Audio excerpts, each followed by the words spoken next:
Channel of Vadodara. Sankheda સેવા સદન ખાતે હુસેની મુસ્લિમના ટ્રસ્ટીઓ દ્વારા મામલતદારને આવેદનપત્ર આપવામાં આવ્યું હતું।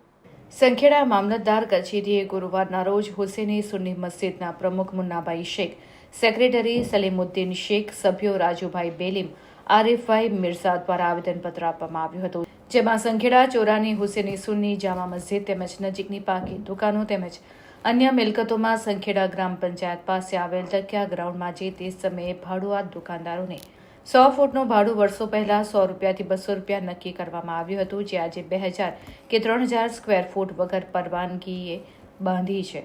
આમાં તમામ ભાડુઆત મુસ્લિમ સમાજના છે। આ સંખેડા હુસેની મસ્જિદનો વહીવટ સંખેડા મામલતદાર ઘણા વર્ષોથી વહીવટ કરે છે, પણ આ ભાડુઆતો તેમને ગાંઠતા નથી। ઘણીવાર લાઇટ બિલ પણ ટ્રસ્ટીઓ દ્વારા ઉઘરાવીને ભરવું પડે છે। સંખેડા હુસેની સુન્ની મસ્જિદનું રજીસ્ટ્રેશન પણ કરેલું છે। પીટીઆરમાં આ કમિટીનું નામ સામેલ છે।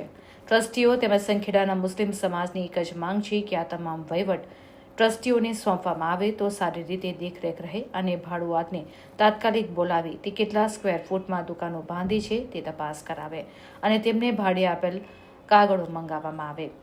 સંખેડા મામલતદાર ડી.એ. પટેલ પાસે મુસ્લિમ સમાજ તેમજ ટ્રસ્ટીઓને વિશ્વાસ છે કે આ જાંબાસ મામલતદાર પટેલ સાહેબ વહેલી તકે આ સમસ્યાનો નિવેડો લાવશે તેવી મુસ્લિમ સમાજ તેમજ ટ્રસ્ટના ટ્રસ્ટીઓ આશા સેવી રહ્યા છે।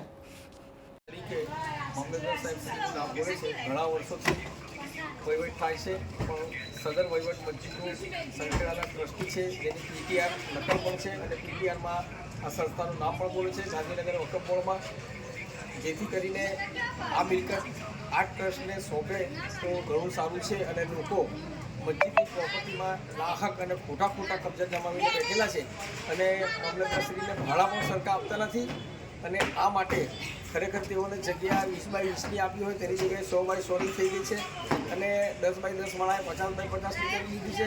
તો આ તમામ જગ્યાઓ ખુલ્લી થાય અને આ સંસ્થાનો વિકાસ થાય તેમ છે, માટે આજે મામલતદારશ્રીને તમામ કાગળિયા રજૂ કરીને આવેદનપત્ર આપેલ છે અને વહેલી તકે આના ઉપર અમારી કાર્યવાહી થાય એ જ અમારી મામલતદારશ્રી સાહેબ માગણી છે।